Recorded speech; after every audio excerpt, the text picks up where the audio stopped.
الصلاة والسلام عليك يا رسول الله وعلى آلك وأصحابك يا حبيب الله. الصلاة والسلام عليك يا رحمة للعالمين وعلى آلك وأصحابك يا شفيع المذنبين. واجب الاحترام ذوی الاحتشام معزز و مکرم حاضرین و سامعین کرام، السلام علیکم. جو آیہ مبارکہ آپ کے سامنے پڑھنے کا شرف حاصل کیا گیا ہے، اس کا مختصر سا ترجمہ یہ ہے: ان الذین قالوا ربنا اللہ. اس اللہ کی بات میں، اللہ کی ساری باتوں میں کوئی شک نہیں، لیکن خاص طور پہ اس بات سے پہلے فرمایا ان، اس بات میں ذرہ برابر شک نہیں کہ جو لوگ قالوا ربنا اللہ، جو یہ نعرہ توحید بلند کر دیتے ہیں اور زبان سے کھڑے ہو کے کہہ دیتے ہیں ربنا اللہ، ہمارا رب تو صرف اللہ، ہم کسی اور کو غیر اللہ کو رب ماننے کے لیے تیار نہیں ہیں، اللہ ہی رب ہونے کے قابل ہے، اسی کے اندر ربوبیت کے سارے لوازمات اور شرائط پائی جاتی ہیں، اس کے علاوہ مخلوق میں سے کوئی رب ہونے کا اہل ہی نہیں، ہو سکتا ہی نہیں. لہذا ربنا اللہ، ربنا اللہ، اللہ ہمارا رب ہے، اللہ ہمارا رب ہے. جو طبقہ، جو گروہ، جو جماعت یہ کہہ دیتی ہے کھڑے ہو کے با آواز بلند، تو اس کا نتیجہ کیا نکلتا ہے؟ پھر بہت سی پریشانیاں، مسائل، مخالفتیں، مخاصمتیں، اس قسم کے منفی رویے سامنے آتے ہیں. تو اللہ پھر اپنے ان بندوں کی دھارس بندوانے کے لیے، ان کا دل بڑا کرنے کے لیے کیا کرتا ہے؟ تتنزل علیہم الملائکہ. صاف ظاہر ہے جب بندہ کہتا ہے ربنا اللہ، ایک جماعت کھڑی ہو گئی، ایسے کہ صحابہ کرام کی جماعت تھی، انہوں نے کہہ دیا اللہ ہمارا رب ہے، اللہ ہی ہمارا رب ہے. چاروں طرف سے مخالفتیں، مخاصمتیں اور سارے سلسلے شروع ہو گئے. لیکن ثم استقاموا، وہ پوری استقامت کے ساتھ اس کہی ہوئی بات پہ ڈٹے رہے اور کھڑے رہے. 2 نمبر ربوں نے دنیا میں اپنے آپ کو رب کہلوانے والے اور سمجھنے والوں نے بڑی مخالفتیں شروع کر دی. فرعونیت صفت، نمرودی ذہنیت کے بندے، فرعونی ذہنیت کے بندے، قارونیت کی ذہنیت والے بندے، ان کے اندر طوفان برپا ہو گیا کہ یہ کون سی نئی جماعت کھڑی ہو گئی ہے جو صرف کہتی ہے کہ ربنا اللہ، صرف ہم اللہ ہی کو رب مانتے ہیں، اللہ ہی ہمارا رب ہے. انہوں نے ہماری ربوبیت کا انکار کر دیا، انہوں نے 2 ٹوک ہماری ربوبیت پہ کلمہ تنسیخ پھیر دی ہے.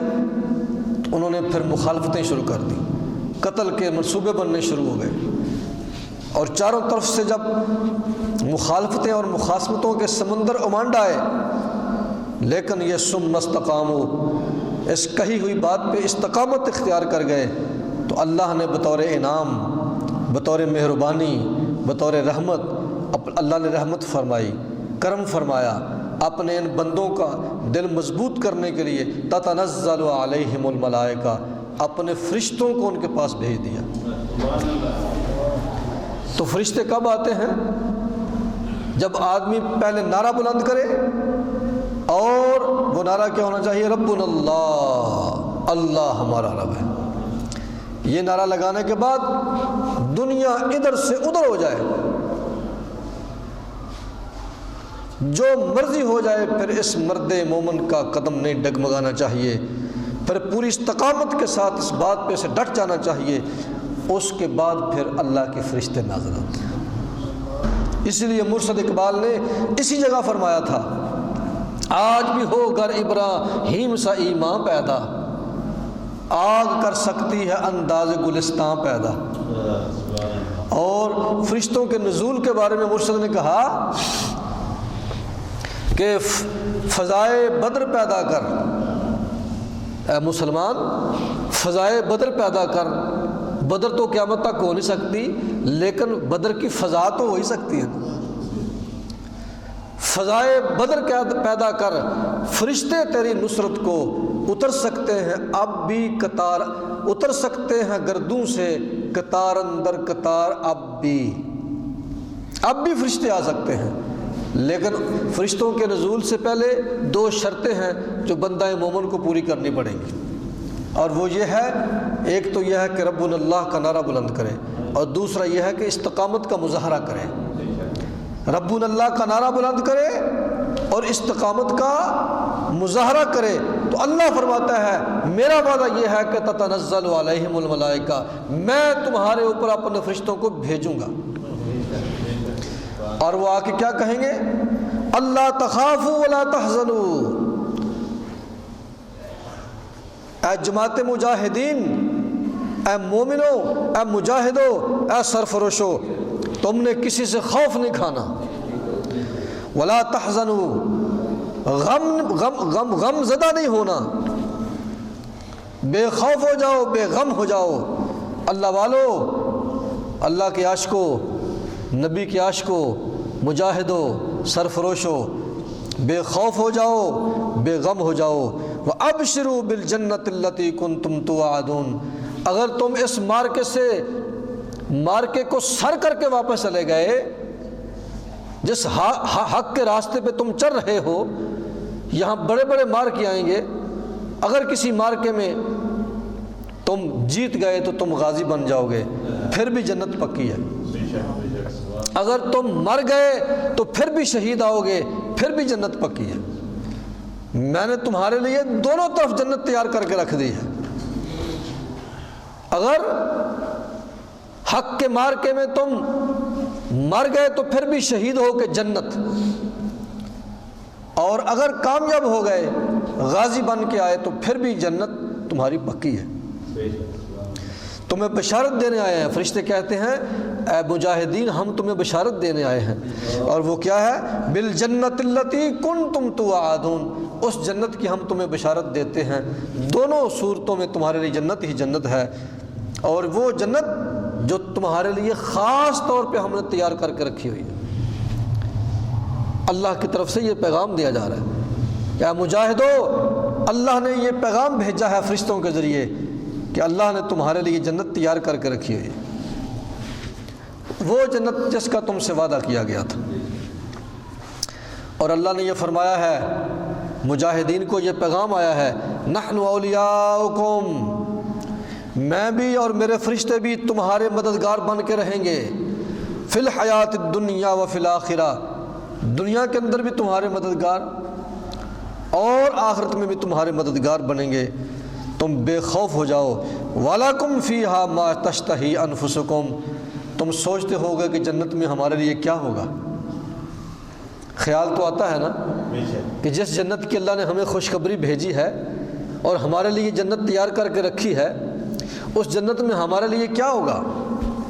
ہر بندے کی اپنی اپنی چوائس ہوتی ہے، ہر بندے کی اپنی اپنی ایک پسند ہوتی ہے، کھانے پینے میں، رہنے بہنے میں، ہر مسئلے میں ہر بندے کی علیحدہ علیحدہ اپنی اپنی ایک پسند ہوتی ہے۔ تو خیال آیا کہ اس جنت میں ہمارے لیے کیا ہوگا، تو اللہ نے اس کا جواب دیتے ہوئے فرمایا وَلَكُمْ فِيهَا مَا تَشْتَهِي أَنفُسُكُمْ، جنت میں تمہارے لیے میں ہر وہ چیز رکھوں گا جو تم چاہو گے، ما تشتہی انفسکم، جو تمہارا جی چاہے گا، جو چاہے گا جنت میں وہ ملے گا۔ میں ایک دفعہ تقریر کرنے کے لیے گیا تو وہاں میں نے کہا کہ جنت میں جنتیوں کو ہر کے دل کی خواہش کے مطابق ان کی پسند کی ہر چیز ملے گی۔ تو ایک بندہ کہنے لگا انہیں توتی بنی، کہندا جی اوکا بھی لبے گا، اوکا بھی سی جی، اوکا بھی جنت جو اوکا لبے گا۔ تو میں نے کہا جنت میں اس قسم کی فضول اور اس قسم کی بکار اور خرافات کے لیے تمہارا دل چاہے گا ہی نہیں۔ جنت میں تیرا دل حقہ پینے کا چاہے گا ہی نہیں، چاہے گا تو اللہ دے گا۔ وہ جنت ایسی جگہ ہوگی وہاں تیرا حقہ پینے کو دل چاہے گا ہی نہیں، تو جب چاہے گا نہیں تو ملے گا بھی نہیں۔ تو وہاں تمہارے اچھے اچھے کاموں کا دل چاہے گا، اچھی اچھی پاک پاک چیزوں کا دل چاہے گا۔ ایسی چیزوں سے دل میں چاہت پیدا ہی نہیں ہوگی۔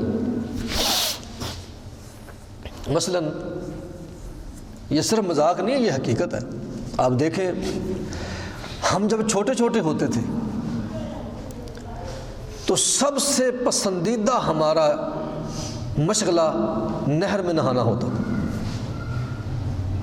ٹیچراں کو چوری، والدین کو چوری، سارا دن نہریں نہانا۔ اب ہمیں کہنا جی 500 روپیہ لے لو، جا کے نہر میں نہاؤ، تو ہم نہیں نہانے کے جاتے۔ اب ہم جائیں گے؟ نہیں جاتے۔ تو ثابت ہوا جب آدمی بڑا ہو گیا تو اس کے نہانے کی دلچسپی اور اس کی نہانے کی جگہ بدل گئی ہیں۔ چھوٹا ہوتا تھا تو وہ نہر بڑی اعلیٰ قسم کی چیز تھی اس کے لیے، اب وہ کچھ نہیں، قدر نہیں رہی، اس کی اہمیت ختم ہو گئی۔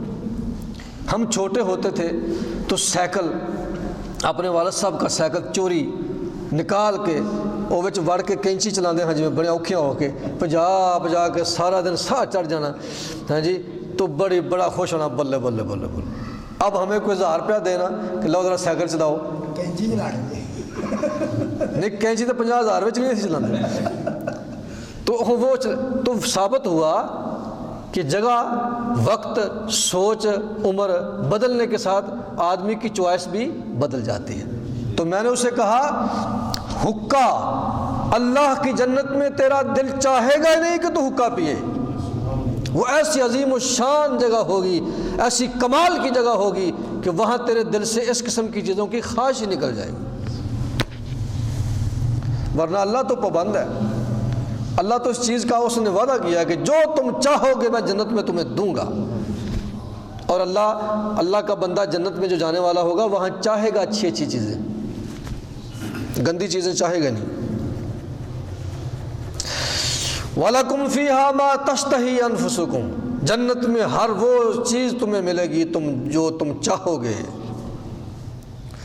وَلَكُمْ فِيهَا مَا تَدَّعُونَ، اور تمہیں وہ ہر چیز ملے گی جو تم مانگو گے۔ یہ مانگنا صرف سمجھانے کے لیے ہے، ورنہ حدیث پاک میں جنت کی تشریح پتہ کیا آئی ہے؟ فرمایا کہ آدمی جب جنتی جنت میں بیٹھا ہوگا نا، ابھی وہ خیال کرے گا کہ میں نے سیب کھانا ہے، ابھی خیال یوں آئے گا کہ میں نے کیلا کھانا ہے، تو اس کے سامنے کیلا ایسے آ جائے گا، منہ سے لفظ نکالنے سے پہلے آ جائے گا۔ تو یہ ما تدعون، جو تم مانگو گے وہ تمہیں ملے گا، یہ سمجھانے کے لیے۔ اصل بات یہ ہے کہ جو تم خواہش کرو گے وہ ملے گا، اور جو تمہارا دل کرے گا، تمہاری زبان سے لفظ نکلنے سے پہلے وہ چیز تمہارے پاس آ جائے گی۔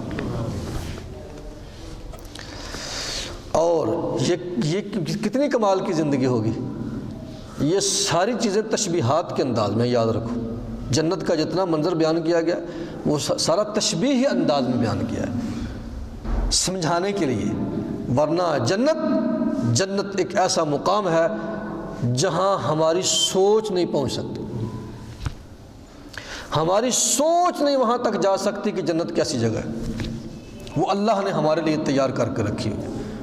تو یہ جو چیزیں اللہ سمجھاتا ہے یہ سمجھانے کے لیے ہے۔ وہاں باغات ہوں گے، وہاں نہریں ہوں گے، وہاں یہ ہوگا وہ ہوگا، یہ ساری تشبیہات ہیں۔ جو کچھ ہم نے دیکھا ہوا ہے، جو کچھ ہم نے دیکھا اور سمجھا اور چکھا ہوا ہے، اس کی تشبیہ دے کے اللہ ہمیں جنت کا نظارہ دکھاتا ہے۔ ورنہ جنت ایسی حقیقت میں ہوگی نہیں، اور وہ کیسی ہوگی کوئی بتا ہی نہیں سکتا۔ جب جنتی جنت میں جائے گا تو صرف وہ بتائے گا۔ وہ کس طرح، اس کی مثال بالکل ایسے ہے کہ جس طرح یہ چھوٹا سا بچہ بیٹھا ہو، یہ بچہ بیٹھا ہو، 5-6 سال کا 7 سال کا بچہ ہو، اسے آپ شادی سمجھا سکتے ہیں شادی کیسے ہوتی ہے، شادی کیا چیز ہوتی ہے، میاں بیوی کا تعلق کیا ہوتا ہے بتا سکتے ہیں؟ دنیا کا بڑے سے بڑا ٹیچر بھی اس بچے کو سمجھا نہیں سکتا کہ میاں بیوی کا جو تعلق ہوتا ہے وہ کیا ہوتا ہے، شادی کیا ہوتی ہے۔ تو پھر آپ اسے سمجھانا چاہیں گے تو کیا کریں گے؟ پھر تسی آکھو گے جی گڈی ہوندی ہے، سجی ہوندی ہے، وچ دلہا بیٹھا ہوندا ہے، اے نکاح ہے، اے نکاح ہے۔ تو یہ چیز ہے، جس طرح چھوٹے سے بچے کو میاں بیوی کے تعلق نہیں سمجھایا جا سکتا، اس طرح اس بندے کو جنت نہیں سمجھائی جا سکتی کہ جنت کیا چیز۔ جب یہ وہاں جائے گا پھر اسے پتہ چلے گا کہ جنت کیا چیز ہے، اور جو نہیں جائے گا وہ پچھتائے گا، اور جو جنت میں چلا گیا، اور قرآن پاک میں آتا ہے وہ جا کے کہے گا کاش میں تو شہید ہو کے آ گیا ہوں، میں تو جنت میں پہنچ گیا ہوں، کاش میرے پچھلوں کو بھی پتہ چل جاتا کہ جنت کیسی کمال کی جگہ ہے، اور وہ بھی میرے مصطفیٰ کے راستے پہ چلتے، دائیں بائیں ہر رستہ چھوڑ دیتے اور صرف مصطفیٰ کے راستے پہ چلنا شروع کر دیتے صلی اللہ علیہ وسلم۔ کاش میرے پچھلوں کو پتہ چل جائے کہ جنت کیا چیز ہے۔ جنتی، یہ قرآن پاک میں آتا ہے کہ جنتی جب جنت میں جاتا ہے نا تو وہ کہتا ہے کاش کوئی ایسا طریقہ ہو کہ میں بتا سکوں اپنے پچھلوں کو کہ جس راستے پہ چلتا ہوا میں راہ ہدایت پہ، قرآن کے راستے پہ، صراط مستقیم پہ چلتا ہوا، مشقتیں برداشت کرتا ہوا میں کامیاب ہو کے جنت میں پہنچ گیا ہوں، کاش میں پچھلوں کو بتا سکتا کہ میرے بھائیوں راستہ نہ بدلنا، میری بہنوں راستہ نہ بدلنا، یہ صراط مستقیم ہے، یہ میرے مصطفیٰ کریم کا راستہ ہے صلی اللہ علیہ وسلم، اسے نہ بدلنا، اس کا نتیجہ بڑا زبردست نکلتا ہے، کاش کہ جو جنت مجھے ملی ہوئی ہے وہ تم سب کو مل جائے۔ یہ جنتی خواہش کرتے ہیں، لیکن جنتیوں کا اپنے پچھلوں کو بتانے کا کوئی ذریعہ کوئی نہیں، کوئی ایسا طریقہ نہیں ہے کہ وہ بتا سکیں، وہ صرف چاہیں گے بتائیں لیکن بتا نہیں سکیں گے۔